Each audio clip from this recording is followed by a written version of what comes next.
At this time, we're going to have Steve Stott, my father-in-law. He is part of the Independent Baptist Builders all over the world, where they really all over the world. They've been everywhere, I think, and really mostly in the United States. But they help churches build things for a fraction of the cost. They do it for mostly the materialist and love offering on the side, and we're thankful for ministries like that, because there's a lot of churches that can't afford to just build. That can because of ministries like Independent Baptist Builders. So this time he's going to come, he's got a video, and then he'll present the ministry as well.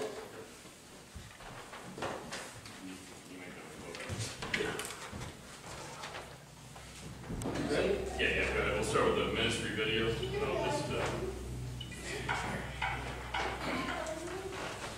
Hello, my name is Paul Sharon. I'm the pastor at Bible Baptist Church of Hillsboro, Texas. I'm also the founder of the Independent Baptist Builders. We founded this ministry in 2009 with the purpose of assisting and helping pastors and churches going through building programs, remodeling facilities, or sometimes just updating their buildings. We have full-time families that travel the United States, helping churches in this manner, trying to take the load off the pastor and the leadership of the church so they can continue their everyday ministries and still see the building program go on.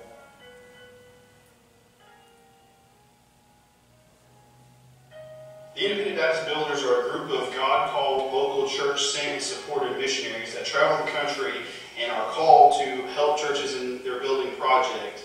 They're also families that have proven themselves faithful in their local church ministries, as well as men who are knowledgeable in general construction to be able to lend that skill to churches.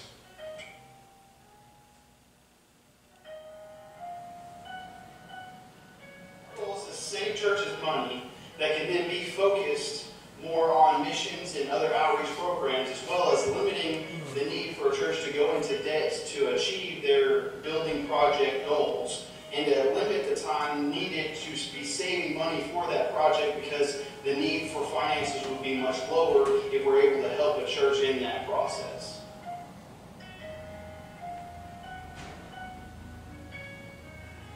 Our group helps churches that are fundamental, independent, and King James Bible preaching churches and church planners, as well as helping ministries that would be out of a church of that faith, such as camps, boys' homes, girls' homes, and anything that would further the gospel out of a church of that faith.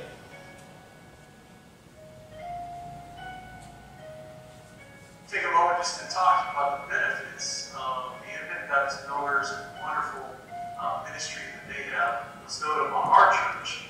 In a very unique time for us as a church, not only did they save us literally a couple $100,000 on our building project, we projected $250,000 to $300,000 to remodel our auditorium, and we're going to be able to do it for less than $90,000 when all is said and done.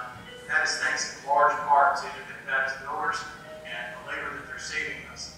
In addition to that, beyond that, I had COVID for 3 or 4 weeks and was down in the hospital a couple times. And these guys preached, filled the pulpit, did a wonderful job bringing God's word to our people. They ministered to us not just in the building, but also in their witness, handing out tracts while they were here, and then preaching and delivering God's word to His people. And our people have fallen in love with them.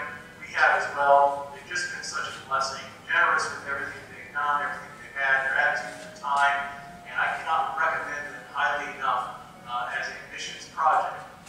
Missions is about helping churches, building churches, and these guys have a special part in that. Our church is taking them on. We already did before we had them come, and we'll continue to support them going forward. I hope you will too.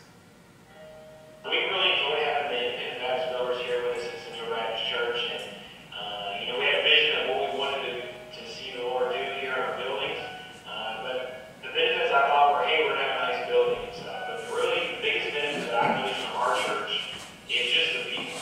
It was kind of, they knew the work needed to be done. They knew we needed some renovations. But the way that it's really energized the church is something that's, I thought it might do that, but I didn't know the scope and to the magnitude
prayerfully consider supporting the Independent Baptist Builders.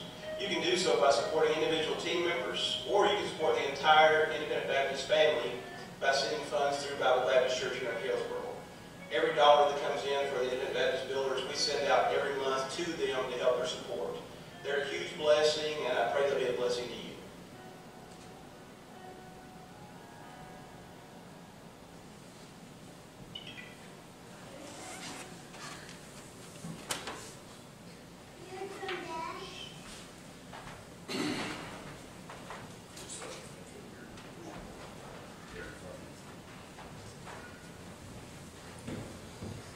So I'm Steve Scott, and with Independent Baptist Builders. Now don't get confused, there's another group called Baptist Builders.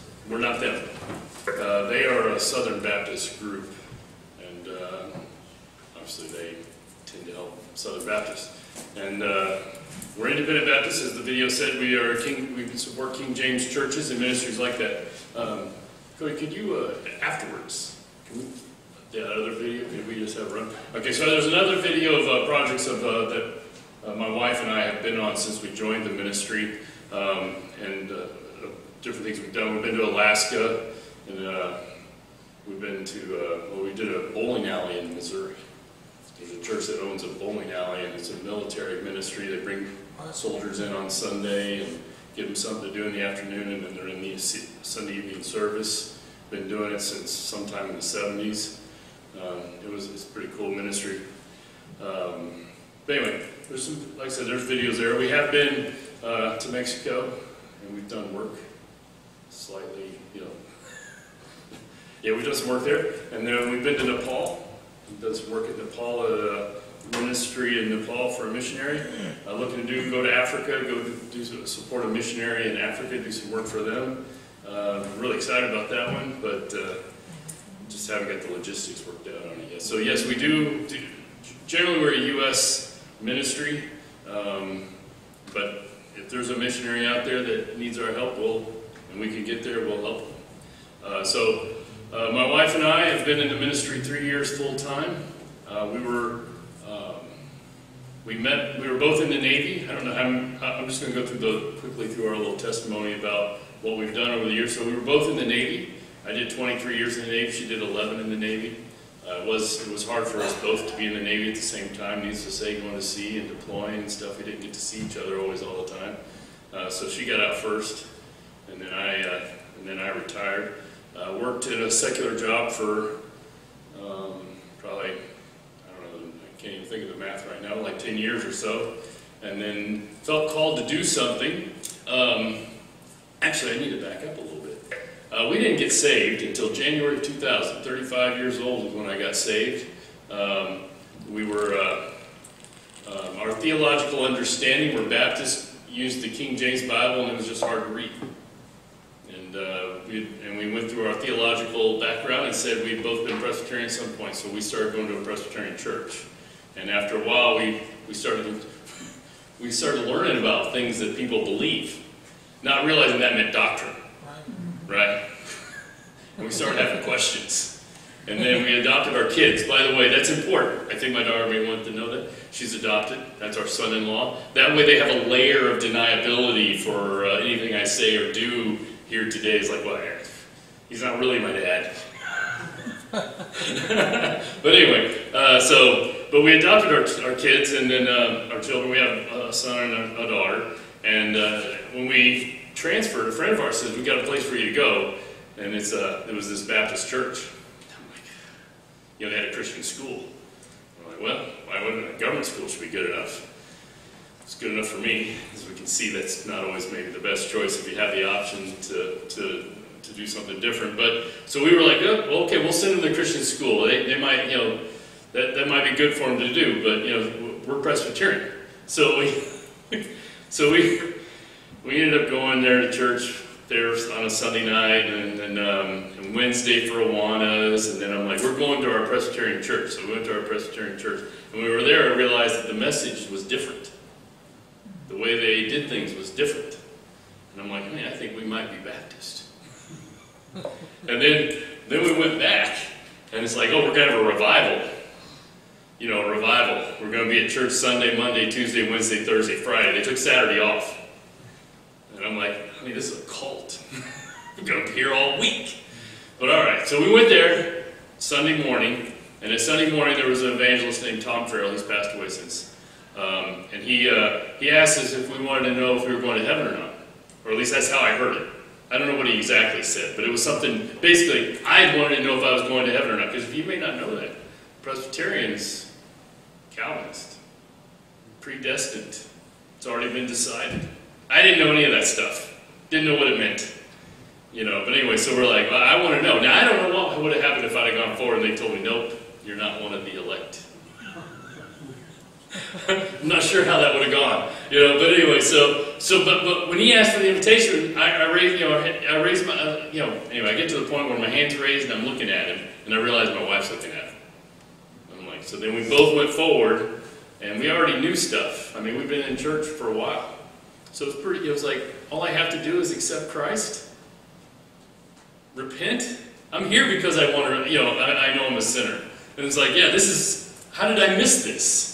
I'm just saying, you can get saved out of some of these other, you don't have to be a Baptist to get saved. It's just that sometimes it's a little hard. They don't give you the truth as easily, if at all. So anyway, as we go forward, we realize we're called to do something. And I find myself helping whatever church we're at all the time do stuff. Whatever that stuff is. Weed eat, build something, demo something, usually build afterwards. And so then Hunter Sharon came to our church and presented a ministry, and they were like, honey, that is how we fulfill what we're called to do.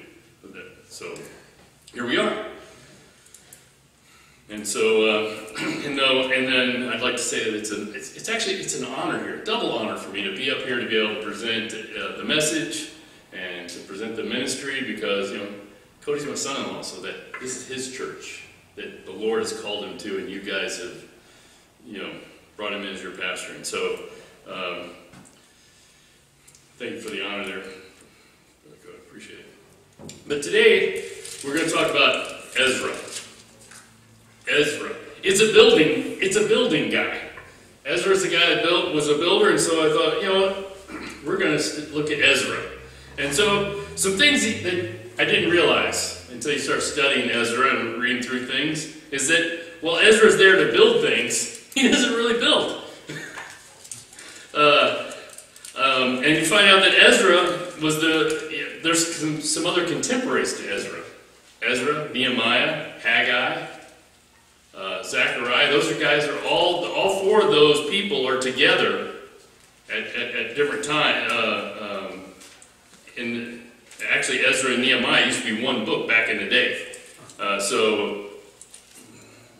So I didn't realize that it's just things you learn while you're sitting here when you start studying things. So I decided I was going to look further into this to Ezra, and I was going to bring us a message. So first off, let's talk about Ezra chapter 1. We're going to just start in 1. We got what did you say I have till what time? 10:30. 10:30. Excellent. Okay, so we're going to be running, and then we'll stop every so often and hit some things. So chapter 1, we're going to talk about this because we're going to talk about Cyrus, king of Persia. And we're sort of paraphrase the book. So if you have it open, you can follow along and make sure and fact check me as I'm going along. So the first year of Cyrus, king of Persia, that the word of the Lord by the mouth of Jeremiah might be fulfilled, the Lord stirred up the spirit of Cyrus, king of Persia. So the Lord's working in Cyrus. Not a Jewish guy, But he's working on it. That he made a proclamation without the king and put it into writing, saying that, thus saith Cyrus, king of Persia, the Lord God of heaven hath given me all the kingdoms of the earth. So I noticed that first off. Cyrus knows that Lord God of heaven has given him everything he's got. I mean, he's not a Jew, but he knows where everything has come from. And he hath charged me to build him a house at Jerusalem, which is in Judea. So Cyrus is submitting to God's will. He knows who God is, which is another thing there. How does he know who God is? Because of the people that he's enslaved, or that are enslaved there. The Babylonians came in and conquered Jerusalem, took them into captivity, right? Made them slaves. And here they are at the bottom of the rung, and yet the king knows about God. So wherever you are, in whatever circle you travel, you can make God be known. That's what I took away from that. So by the way, when I read the Old Testament, that's what I'm looking for. How does this apply to me? Me personally. Not just a history book about Israel and the struggles they had, but how do these relate to me? And so that's what I take away from. Wherever you are, you can present God and represent God so that others may know. And that God can use anybody to fulfill His will. Amen. So, who is there among you of all His people? His God be with him, and let him go up to Jerusalem, which is in Judea, and build the house of the Lord God of Israel. He is the God which is in Jerusalem. And whosoever remaineth in any place where he sojourneth, let the men of this place help him with silver and with gold and with goods and with beasts, beside the freewill offering for the house of God that is in Jerusalem. So here we go. So not only did Cyrus say, hey, we're going to build a temple, you're free to go, anybody can go. I'm going to give you a lot of stuff to support the mission, to go build things. And people bring a whole, make offerings, free will offerings. I look at that as supporting the building fund. Right? We're going to build a temple, here's a free will offering, you can support the building fund. That would be today's view of things. And then we move along, and I want to go down here, and we talk about all the vessels, verse 7, the vessels of the house of the Lord, which Nebuchadnezzar had brought forth out of Jerusalem and had put them in the house of his gods. So he's given everything that they'd taken away from him years ago. And you're going to take it back so you can put it in the temple. And we go down to chapter 2. Now chapter 2 is one of those genealogy things. Like these are all the people that are going to go back to Jerusalem to help build the temple. All the things. And we're not going to read through them all. I mean, they're in here God put them in here for a reason. They're important. So we're going to go jump down to 61, chapter 2, verse 61. And interesting. And the children of the priests, the children of, hold on here. Let me just give this disclaimer. I'm not so good with names. And these Old Testament names, just bear with me. So, and the children of the priests, the children of Habiah, the children of Goz, the children of Barzillai, which took a wife of the daughters of Barzillai, the Gileadite, and was called after their name. These sought their register among those that were reckoned by the genealogy, but they were not found. Therefore were they, as polluted, put from the priesthood. So these guys wanted to be part of the priesthood. I mean, they've got somebody in the family say, hey, we used to be in the priesthood. We used to be, I don't know, aunt, cousin, uncle, somebody back in the day was in the temple doing priestly things. But they can't find him in the record. And Tirsatha, said unto them that they should not eat of the most holy things till there stood up a priest from Urim and Thummim. So they got to have somebody else vouch for them. You're not priests until somebody can vouch for your genealogy. And I don't know what happened. The Bible does not say to thee what happened to their genealogy. Maybe it wasn't even their fault that they don't know their heritage, or that their genealogy has been lost or broken. But either way, they can't serve in the way that they want to.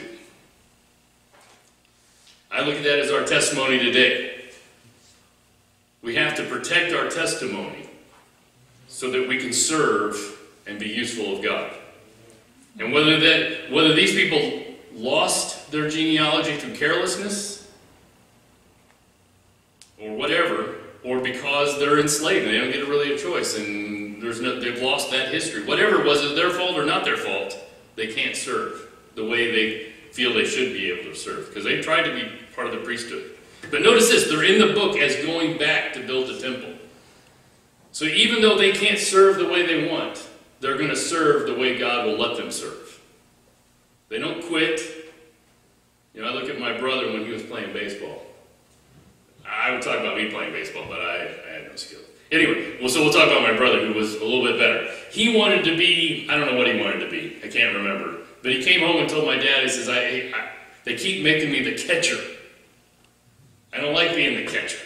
He says, but my dad would tell him, that's where the team needs you to be. So if you want to play, then that's where you need to be. And so this is it. You want to serve the Lord? Well, you've got to serve the Lord the way the Lord wants you to serve, the way the Lord allows you to serve.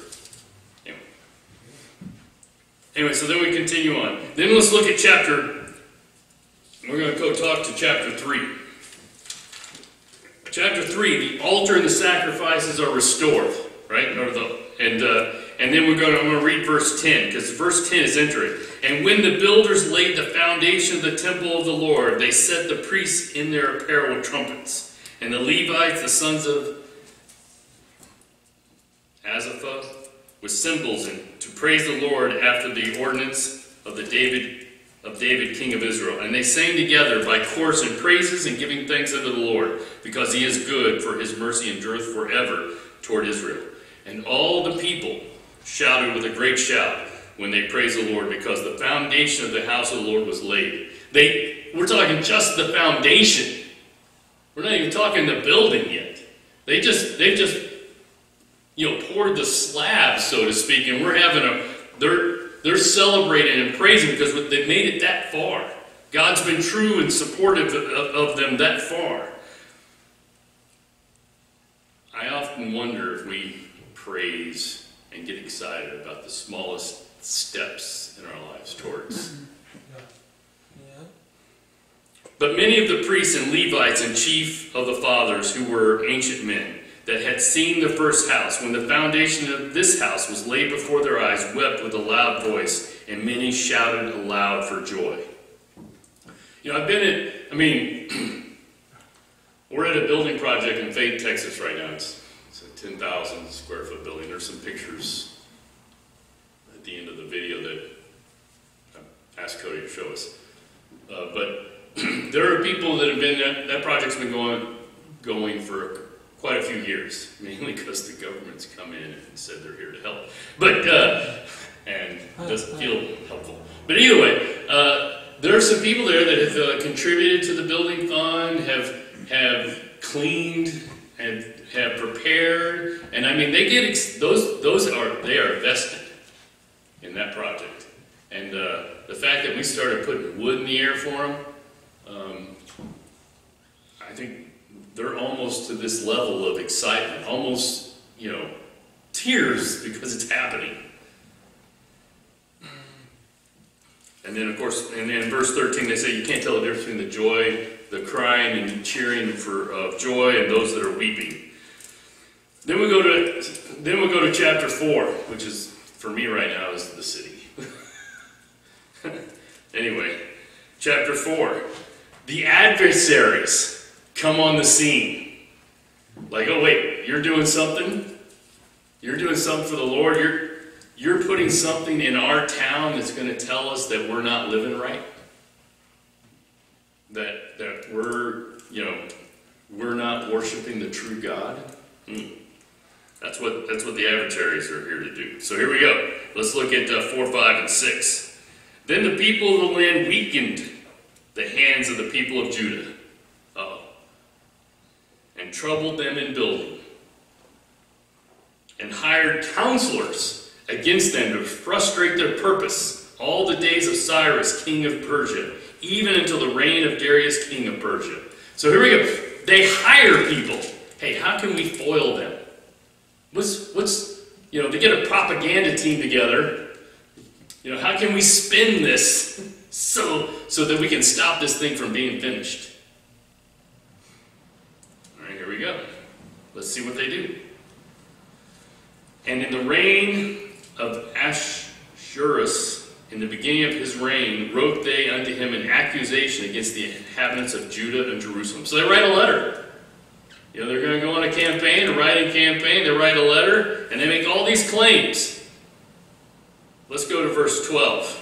Be it known unto the king that the Jews which come up from thee to us are come unto Jerusalem, building the rebellious and the bad city, and have set up the walls thereof, and joined the foundations. Okay. We're talking they're building an altar in the temple. There's no walls there yet. But they're saying they're building them. But be it known now unto the king, that if the city be builded, and the walls set up again, then will they not pay toll, tribute, custom, and so thou shalt endamage the revenue of the kings. They're not going to pay their fair share. You can't have this. This is going to be bad for you. They're going to stand against you.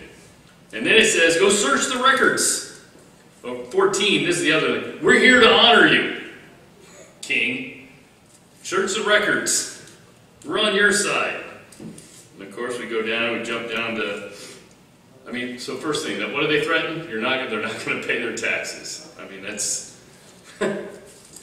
Anyway, so we jump down to verses, when you jump down into 17 and 24, the king looks and says, yep, these Jews did stand against us.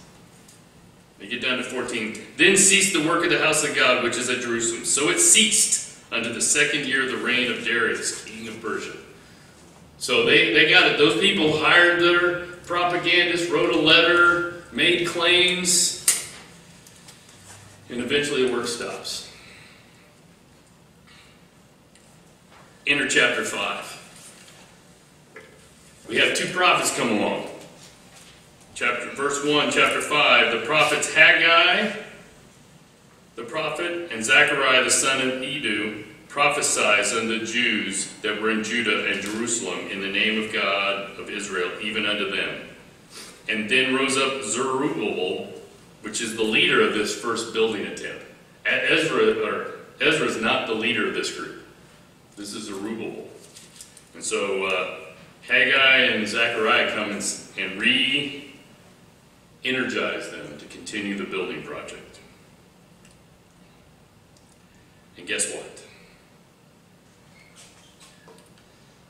Verse 3, we find out that at the same time came to them to Tatnai, the governor on this side of the river, and some others, and his companions. And they asked, here we go at the end, who hath commanded you to build this house and to make up this wall? Why are you doing this? Didn't we tell you to stop doing this years ago?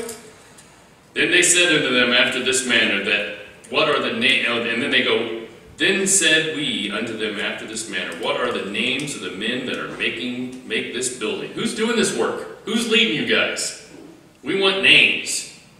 But the eye of their God was upon the elders of Judah, that they could not cause them to cease till the matter came to Darius. And then they returned answered by letter concerning this matter. So the adversaries write another letter. Talk to Darius. And then Darius, in chapter 6, confirms that earlier Cyrus the king said, let's build the temple. And so what does he do? He gives full support. He writes his own letters. And who does he give the letter to? Ezra. Now we have Ezra. Now, I find Ezra interesting here. In this first part of the book, you see it's all written more or less as a third person, where we're talking about this, they did this happened, this whatever. But then when you get into this latter part, we talk about Ezra, it's Ezra, and it starts becoming I. So, chapter 7. Now after these things in the reign of Artaxerxes, king of Persia, Ezra the son of Seraiah, the son of Azariah, the son of Hilkiah. We go through some genealogy. This Ezra went up from Babylon, and he was a ready scribe in the law of Moses. So he was a scribe of the law of Moses, which the Lord God of Israel had given, and the king granted him all his requests according to the hand of the Lord his God unto him. We skip down to verse 10. For Ezra had prepared his heart to seek the law of the Lord and to do it, and to teach in Israel statutes and judgments. So he's been prepared, he's a scribe, and he's committed that I'm going to seek the law of the Lord, I'm going to teach Israel these statutes. Artaxerxes gives a decree, another letter, this decree that we're talking about. And what I find interesting is when you get into 25, and thou, Ezra, this is Artaxerxes, after the wisdom of thy God that is in thine hand, set magistrates and judges which may judge all the people that are beyond the river, all such as know the laws of my God, and teach ye them that know them not. And whosoever will not do the law of thy God and the law of the king, let judgment be executed speedily upon him, whether it be unto death, or to banishment, or to confiscations of goods, or to imprisonment. So, I mean, the king has decreed Ezra with a lot of power, and trust. I mean, with power comes trust, or at least there should be.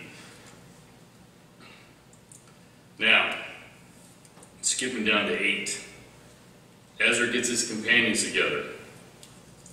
15, verse 15, and I gathered them together to the river that runneth to Ahava, and there abode we in tents 3 days, and I viewed the people and the priests, and found there none of the sons of Levi. So he's looking for a Levite.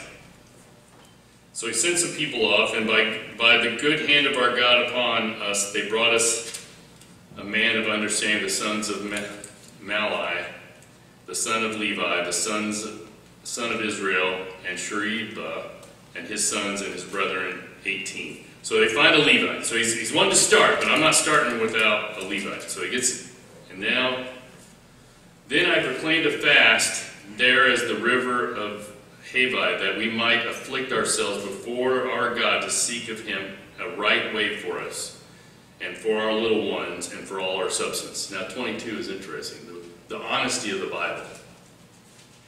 For I was ashamed, Ezra was ashamed, to require the king a band of soldiers and horsemen to help us against the enemy in the way, because we had spoken unto the king, saying, the hand of our God is upon all them for good that seek him, but his power and his wrath is against all them that forsake him.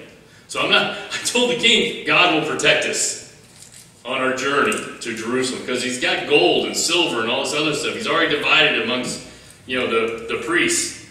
And then he's like, we got a lot of valuables. We could be, robbed along the way. I just told the king that we didn't need any protection. God will take care of us. So we fasted and besought our God for this, and he was entreated of us. I mean, how many times have we said God will provide for us? I'm trusting in our Lord. He'll take care of me. Except for after we take that first step and make that proclamation, it gets a little sketchy. Like, how is God going to take care of us? When is God going to take care of us? Is he going to take care of us in the manner that I thought he was going to take care of us? There's a lot of questions that come into play with these things. And that's when I saw, we just have to stay faithful. And that's what I read when I see verses 21, 22, and 23. Once Ezra gets to Jerusalem, they have a big celebration. They give all the governors around there the decree from the letter from the king saying that you'll support us. And then we have a problem. Now when these things were done, the prince came, this is chapter 9, verse 1. Now when these things were done, the prince came to me, saying, the people of Israel and the priests and the Levites have not separated themselves from the people of the lands, doing it according to their abominations, even of the Canaanites, the Hittites, the Perizzites, the Jebusites, the Ammonites, the Moabites, the Egyptians, the Amorites. For they have taken of their daughters for themselves and for their sons, so that the holy seed have mingled themselves with the people of those lands. Yea, the hand of the princes and rulers have been chief in this trespass. And now here's what Ezra says. And when I heard this thing, I rent my garment and my mantle and plucked off the hair of my head and of my beard and sat down and stonied, which, in shock. Then were assembled unto me every one that trembled at the words of the God of Israel, because of the transgression of those that had been carried away. And I sat stonied until the evening sacrifice. And then we're going to skip down here. He's got a prayer in here, a long prayer, that I want to take a few parts out of it. Since the day, we're in verse 7. Since the days of our fathers have we been in a great trespass unto this day, and for our iniquities have we, our kings and our priests, been delivered into the hand of the kings of the lands, to the sword, to captivity, and to a spoil, and to confusion of face, as it is today. So We've been in sin, and we've been punished for our sin, and here we are again in sin again. Skipping to 14. I think that's right. Oops. Let me flip the page to see where I really am. Yeah.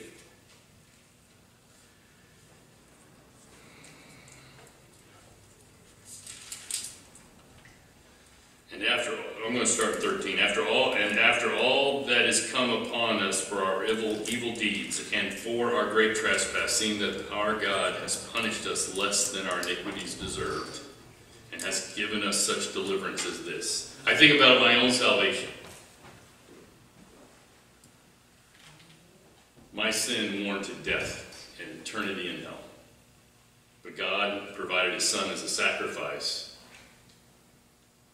so that I could have a path, an opportunity for salvation and deliverance. Verse 14, should we again break thy commandments and join in affinity with the people of these abominations? Wouldst not thou be angry with us till thou hast consumed us, so that there should be no remnant nor escaping? So he's talking to God. Will you be so mad, so angry at this, that you're going to basically kill us all, the last remnant, because of our continued sin? Now, thankfully for us, our salvation through Christ is permanent. It can't be lost. But he's concerned that they're lost. O Lord God of Israel, thou art righteous, for we remain yet escaped as it is this day. Behold, we are before thee in our trespasses, for we cannot stand before thee because of his cause. Ezra's a praying man. Prayed before he left, prayed when he got there, prayed for intercession because of the sins of the people. Chapter 10 is an interesting. We're going to talk about chapter 10 here in the closing minutes. Now when Ezra had prayed, and when he had confessed, weeping, cast himself down before the house of God, there assembled unto him out of Israel a very great congregation of men and women and children, for the people wept very sore. I'm going to say these people did not realize the magnitude of their sin, that they had gone against God's law, or they didn't care, or they didn't believe, or whatever it was. But Ezra, the man of God, prays so openly and so earnestly that their sin is revealed to them, and the severity of it all. I have to say, to me, that's a pastor of a church. Cares for his people so deeply that their own waywardness troubles him, the pastor, more than maybe the people. And it takes a pastor to point out sometimes what's right and what's wrong. I am not a pastor. So, look at the solution they come up with. So we have Shechaniah, the son of Jehiel, one of the sons of Elam, and answered and said unto Ezra, we have trespassed against our God, and have taken strange wives of the people of the land. Yet now there is hope in Israel concerning this thing. Now therefore let us make a covenant with our God to put away all the wives, and such as are born of them according to the counsel of my Lord, of those that tremble, and at the commandment of our God, and let it be done according to the law. So now they're saying, we're going to get rid of our wives. Foreign wives. I'm going to tell you something. Not following the will of God, living a life in sin, comes at a cost. Because if you read through here, wives mean children. And they're going to put away wives and separate from children. It comes at a cost.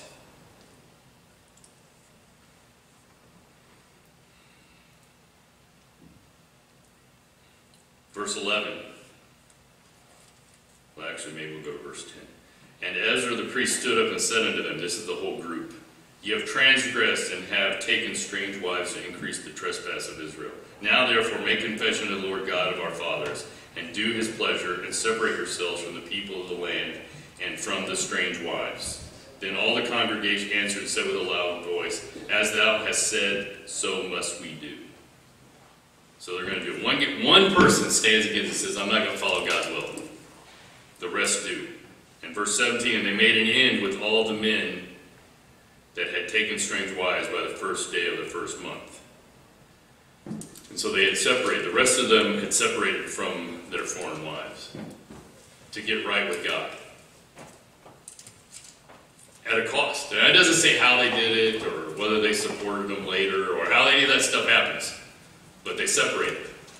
And I know that comes at a cost to be right with God. So, my takeaway from this is, just like those that couldn't identify their genealogy as a priest and couldn't serve in that capacity, all of us can serve the Lord wherever we are and whatever we've been. And that's, we must repent of whatever our sin is and live for the Lord. And that it may have a price for us personally to achieve, to be right.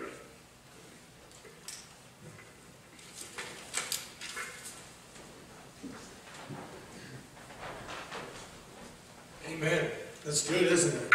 Think about how Ezra, even though it's written, thousands of years ago, it's still relevant to our lives, and how the similarities between us and Israel, and the way that we fall and falter and ride the roller coaster of life, and we lose sight of what we're supposed to be doing, and that's what happened. That's the reason they didn't finish, is because they lost sight of what God had called them to do. They had allowed people to come in and destroy everything and get them distracted. So that's why we must be very careful not to let the distractions of the world keep us from doing what God's called us to do. Amen? Let's pray. Dear Heavenly Father, God, thank you for this day. God, thank you for all that you've done for us. And thank you for Scott this morning, God, as he just brought Ezra and the message. God, we continue to pray for the Independent Baptist Builders, God, as they minister to churches. And God, we just pray for our service to follow. In Jesus' name, pray. Amen.